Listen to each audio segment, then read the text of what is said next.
It was one of America's most notorious presidential scandals that almost cost Ronald Reagan his presidency. The Iran-Contra affair.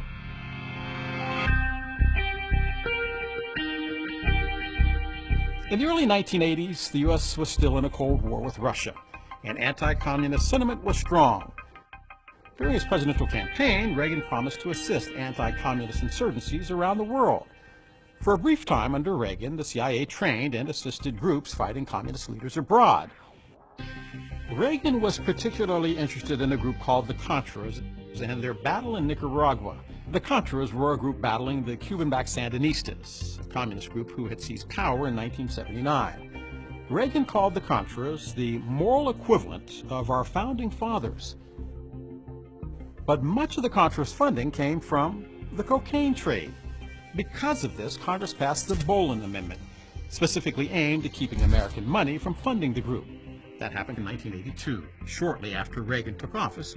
The amendment restricted the CIA and Department of Defense from using funds to provide military assistance to groups that were trying to overthrow Nicaragua's government, groups like the Contras.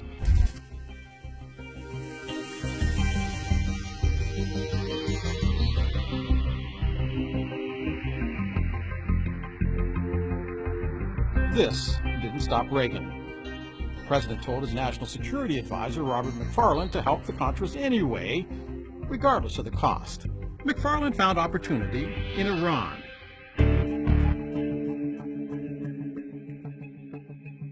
In 1985, an Iranian-backed terrorist group held 7 American hostages in Lebanon. Reagan insisted his advisors find a way to bring the hostages home, saying, "I want you to do whatever you have to do to help these people keep body and soul together." So with permission from Reagan, McFarlane made a deal. The U.S. would give Iran weapons, and Iran would broker the release of the hostages. This happened even though Reagan publicly insisted he would not negotiate with terrorists, and despite the fact that there was a trade embargo with Iran. But that was just the tip of the iceberg. The deal with Iran didn't just secretly secure the release of the hostages in exchange for weapons. There was money involved. While $30 million had been allocated for the weapons, the CIA funneled a portion of that money to the Contras in Nicaragua, the group Reagan supported in their guerrilla fight against the Sandinista government. In 1986, the Lebanese newspaper Al-Shura reported the arms deal, and everything began to unravel. That prompted an investigation by the U.S. Attorney General, who discovered that only $12 million of the $30 million actually went toward weapons for Iran. The rest of the money was sent to the Contras in Nicaragua.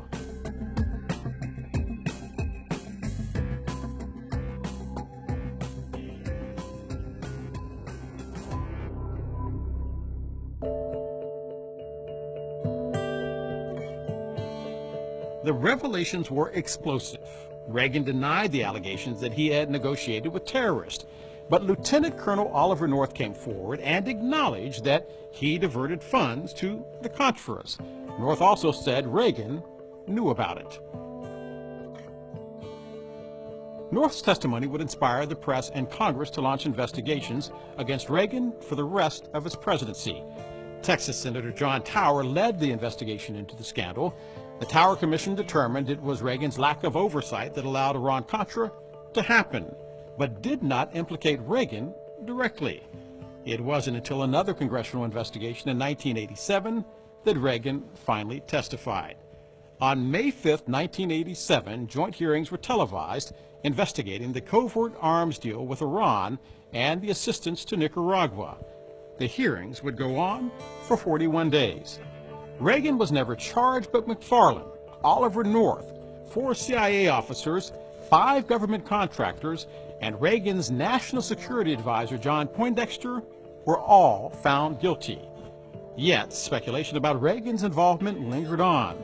Press investigations would go on for years to follow. While Reagan's image suffered a bit, he still left office with one of the highest approval ratings of any president in U.S. history.